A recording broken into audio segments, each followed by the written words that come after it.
Salut à tous et à toutes, bienvenue sur l'épisode 12 du podcast Cool Guys. Commencez avec 1 centime. Et pour commencer, j'ai une petite question pour vous. Si on vous proposait demain de choisir entre 1 centime qui double tous les jours pendant 30 jours ou 1 million d'euros directement cash, qu'est-ce que vous choisiriez? Vous avez 20 secondes.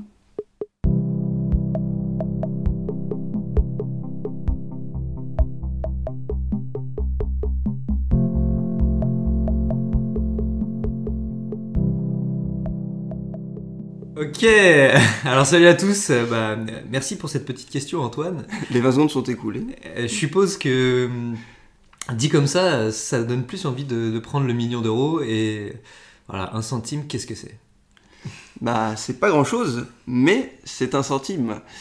Et bon, le timing était court, on vous le concède, mais sachez que 1 centime qui double tous les jours pendant 30 jours, ça nous fait, Victor? Ça fait 10 millions d'euros. 10 millions d'euros. Comme quoi, il faut pas être pressé de prendre le million.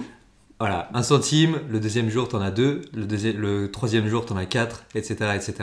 Et à la fin, au bout de 30 jours, ça fait 10 millions d'euros. Ouais, ce qui est ouf, c'est que tu dis 2 centimes, 4 centimes, après 8, et en fait, genre les 10 premiers ou 15 premiers jours, c'est de la grosse merde, en fait. Ouais. Et d'un coup, en fait, quand tu arrives déjà de 50 à 100 euros, et de 100 euros à 200, et en fait, après, d'un coup, ça va hyper vite, et tu te retrouves... Et en fait, tu vois, quand tu arrives à 1 million, c'est 2 millions, 4 millions, 6 millions, 10 millions, 12 millions. Voilà. En fait, ça va super vite sur la fin. Et oui, alors pourquoi est-ce qu'on vous parle de ça aujourd'hui? En fait, on va vous parler de ce concept qui est assez simple. C'est qu'il faut commencer avec quelque chose de petit, savoir le doubler, savoir l'améliorer et continuer avec consistance en permanence. Et c'est ça qui nous emmène beaucoup plus loin que... de vouloir être millionnaire du jour au lendemain ou quoi que ce soit, tu vois. Voilà. Aucun grand succès n'a été fait du jour au lendemain, comme tu viens de le dire. Tout grand projet, grand succès, grande chose a commencé par 1 centime. Et même vous avez commencé comme 1 centime, comme un petit bébé qui savait rien faire, pas marcher, pas parler, pas manger, rien faire du tout, hein, vous savez autant que moi. Et aujourd'hui, voilà, vous êtes peut-être en fin d'études, comme nous. Vous savez évidemment parler, manger, etc. Et vous avez acquis des compétences au fur et à mesure. Et aujourd'hui même, si on regarde un an, ce qui est déjà beaucoup en arrière, vous avez sûrement des compétences que vous n'aviez pas il y a 1 an, des choses que vous ne saviez pas il y a 1 an. Voilà. En fait, on le sait tous qu'on progresse tout le temps, mais ce concept n'est pas assez bien compris, je pense, et il n'est pas assez clair. Il y a un autre truc aussi, c'est que dans le monde dans lequel on vit, on a toujours l'habitude de voir... machin qui a réussi d'un seul coup. L'ascension fulgurante de un truc. Comment cette entreprise a réussi en si peu de temps à recruter 200 employés, etc., etc. En fait, la réalité, c'est que tout le monde a commencé avec quelque chose de petit et que les vraies grandes choses qui sont stables et qui durent sur le long terme, il n'y a pas eu de saut dans l'inconnu, dans le vide, du jour au lendemain. C'est juste des gens qui ont travaillé dur et qui ont travaillé régulièrement, de manière simple, mais tous les jours, et toujours en essayant de s'améliorer. Et c'est un peu ça notre philosophie en fait. Et surtout ne pas lâcher. Voilà. J'ai lu dans un livre là récemment une histoire super stylée. C'est aux États-Unis, non pas aux États-Unis, justement au Royaume-Uni. À l'époque, je ne saurais pas vous redonner les dates, mais quand l'esclavage était encore un truc totalement normal, il y a un ministre ou sénateur, un mec du politique du Royaume-Uni qui a commencé à vouloir faire passer un amendement pour abolir l'esclavage. Et quand il a commencé à parler de ça, à dire que l'esclavage c'était mauvais, etc., etc., tout le monde évidemment s'est foutu de sa gueule, tout le monde l'envoyait plus bactère, etc.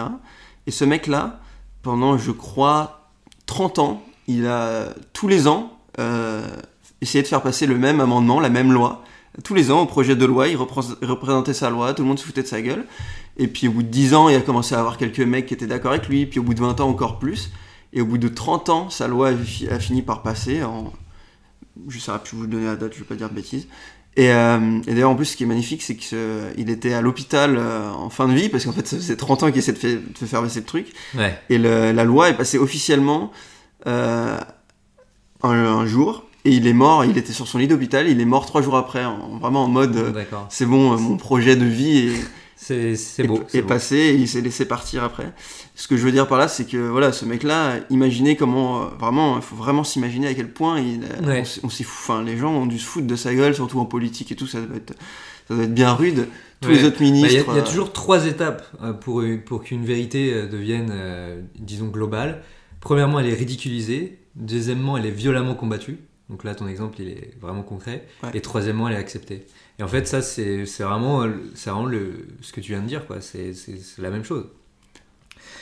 En fait, c'est vraiment les 5% qui suivent ces règles, etc. C'est 5% qui gagnent. C'est, comme tu viens de dire, c'est exactement ça. On se fout de leur gueule, puis après on se bat contre eux, et en fait, c'est toujours eux qui gagnent à la fin. Et c'est pour ça que, malheureusement, c'est un peu aussi l'irrépartition des richesses et tout, ça correspond aussi un peu à ça. Il y a 5% qui gagnent et 95% qui perdent. Et ça correspond aussi un peu à cette description-là, quoi, du concept. Tout ça pour dire qu'en fait, tout évolue lentement, mais sûrement. Et après, tu vois, quand tu te sers de tes améliorations pour nourrir encore tes améliorations, ça devient un cercle vertueux. Je prends un exemple. Si jamais tu investis en bourse, disons, et que voilà, au bout de 5 ans, ça t'a rapporté 5%. Bah, ces 5%, évidemment, il ne faut pas les retirer, il ne faut pas s'en servir, parce que si tu les réinvestis, en fait, bah, ils vont se transformer en 10%, de la même manière que les 1 centime se sont transformés en 2 centimes au début de notre petite histoire. C'est ce qui s'appelle les intérêts composés, d'ailleurs. Exactement. Autre exemple, tu vois, si tu t'améliores de 1% chaque jour, donc tes compétences, chaque domaine, ça peut être le sport, ça peut être lire un livre, etc. Si tu fais ça et que tu t'améliores de 1%, 1% c'est rien, tu vois. On peut se dire que c'est faisable un jour. Bah, au bout d'une année, si tu lâches pas et que tu es régulier, tu t'es amélioré de 365% et en fait, tu es 3 fois meilleur. Plus de 3 fois meilleur. Et ça, c'est assez ouf. Par exemple, si on prend l'exemple des livres, imaginez un peu, on va prendre une grosse période, là, on va prendre 10 ans. Imaginez, pendant 10 ans, vous avez lu 10 pages de bons bouquins par jour, des bouquins qui vous apportent, là, je parle pas de bons bouquins, de bons romans, je parle de bouquins vraiment qui vous apportent, donc ça peut être du développement personnel, qui vous apporte des compétences sur du marketing, parce que vous êtes dans le marketing, comme nous, un truc qui vous apporte. Imaginez donc, si on dit 10 minutes par jour, ça fait un peu plus de 10 pages, on va dire, ça fait... Allez, 2 livres par mois, on va dire. On va arrondir à 20 livres par an. Ouais. Fois 10, ça fait 200 livres en 10 ans. Ce qui est pas non plus énorme. Il y a des mecs qui se butent à lire 10 livres par mois et tout. Mais franchement, 10 minutes par jour, moi je le fais depuis un moment. C'est vraiment facile. 10 minutes, ouais. 10 minutes dans le métro, 10 minutes avant de se coucher, 10 minutes au lieu de regarder 10 minutes une les vidéo. Réseaux sociaux. Voilà, 10 minutes de réseaux sociaux, une vidéo de merde sur YouTube. C'est vraiment facile, 10 minutes. Pour ceux qui ont du mal à lire, moi j'avais un peu du mal et tout, franchement, commencer par 10 minutes, c'est très bien. Et donc ça ferait 200 livres en 10 ans. Imaginez la différence à compétences égales de basique, enfin, une personne un peu égale à vous de base, hop, 10 ans après vous revenez, vous avez lu 200 livres qui vous ont apporté, et lui rien du tout. Imaginez la différence, c'est simple, ouais. Vous êtes un génie, et lui il est resté stagné. Alors que pourtant, vu comme ça, 10 minutes par jour, ça peut être insignifiant, ça peut être quelque chose...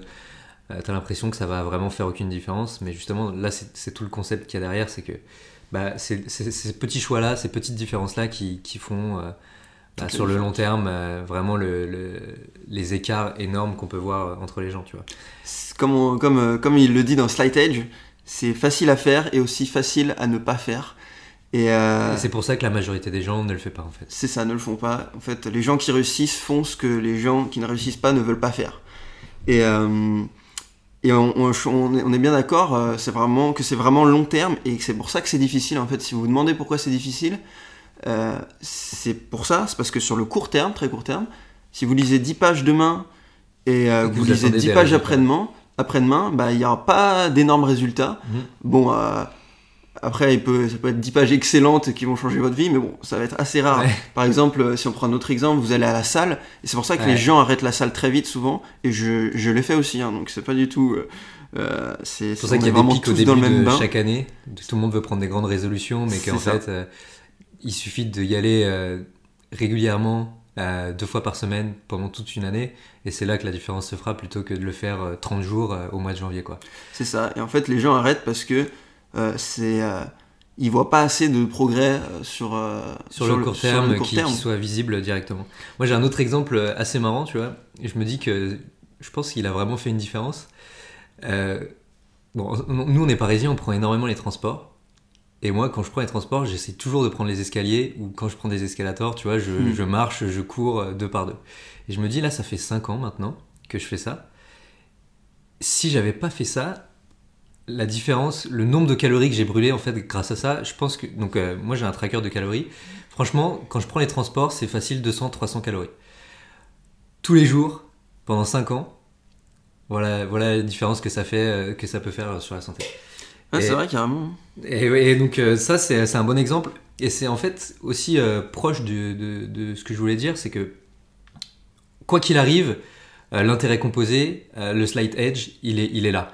Soit il agit en ta faveur parce que tu en es conscient et que tu continues les actions simples au quotidien, soit en fait c'est des simples erreurs en jugement, genre tiens, je vais prendre un burger aujourd'hui, au final ça devient un burger par semaine.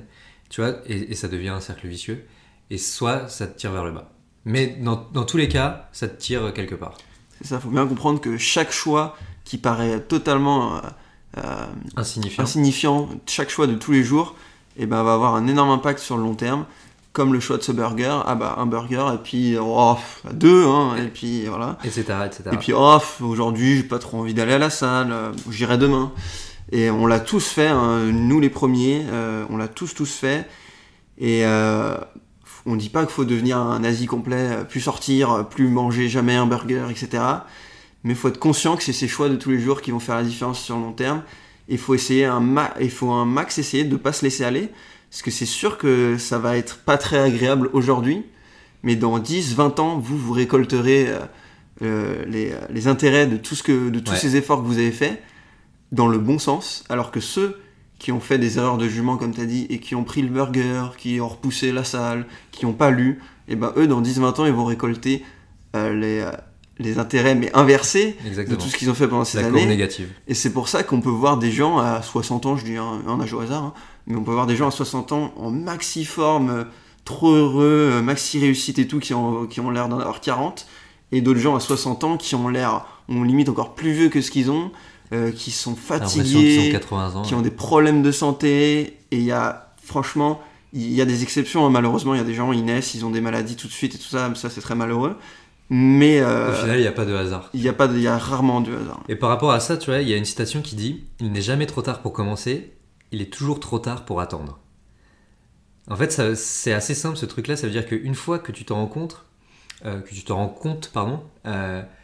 c'est pas grave si jusqu'à maintenant tu n'as jamais appliqué tous ces petits efforts au quotidien, mais maintenant que tu le sais, tu vois, agis et continue. Il faut commencer en fait. Ça veut dire tout ça. Là, ça commence à être de ta faute et ça commence à être une erreur de ne pas le faire. Ouais. Voilà. Écoute, je pense qu'on a fait le tour du sujet. Ouais, j'ai une dernière petite anecdote pour prouver le pouvoir des petites choses et d'un centime, de 5 minutes de sport par jour, de prendre les escaliers plutôt que les escalators dans les transports, etc. En fait, aujourd'hui, ça nous paraît carrément anodin. Ce qu'on disait d'ailleurs tout à l'heure par rapport aux vérités qui sont d'abord moquées, ensuite combattues et ensuite acceptées. Les chirurgiens, au début, ils ne se lavaient pas les mains avant les opérations. Et en fait, il y avait des taux de mortalité très élevés. Voilà, quand tu étais au Moyen-Âge, c'était hyper important. Alors, je ne sais plus quand, mais j'ai lu dans ce livre, The Slight Edge, que en fait, le premier chirurgien à s'être lavé les mains, c'était un petit chirurgien hongrois. Voilà, sans aura, pas très connu, etc. Et en fait, ce mec-là, pour le coup, il a commencé à se laver les mains. Et puis sur le long terme, on a commencé à se rendre compte que en fait, les taux de mortalité par rapport à ces opérations étaient beaucoup plus faibles que les taux de mortalité moyens ou de n'importe quel autre chirurgien. Du coup, il y a un autre chirurgien hongrois qui a commencé à se laver les mains, puis un autre, puis un autre, puis un autre, puis un autre. Et aujourd'hui, bah, c'est complètement banal et Aujourd'hui, c'est méga décrassage des mains avant chaque opération. évident que chaque chirurgien voilà, doit se laver les mains avant chaque opération. Et je pense que vous allez vous dire comme nous, comment c'est possible qu'ils se lavaient pas les mains. Enfin, genre, ils allaient aux toilettes juste avant, et le mec il arrive et hop, il t'ouvre le bide et il te met les mains dans le bide alors qu'il vient d'aller aux toilettes. Exactement. Tout ça pour dire que voilà, c'est parfois des petites différences qui peuvent tout changer, parce qu'en fait ça a changé le sort de l'humanité, tu vois. Ouais, vous seriez peut-être mort sans ce chirurgien hongrois, parce que à votre accouchement, malheureusement, votre mère aurait chopé quelque chose parce que le chirurgien s'était pas lavé les mains, et nous on serait peut-être pas là non plus. Enfin, voilà. Donc voilà, c'est tout. Donc commencez par 1 centime.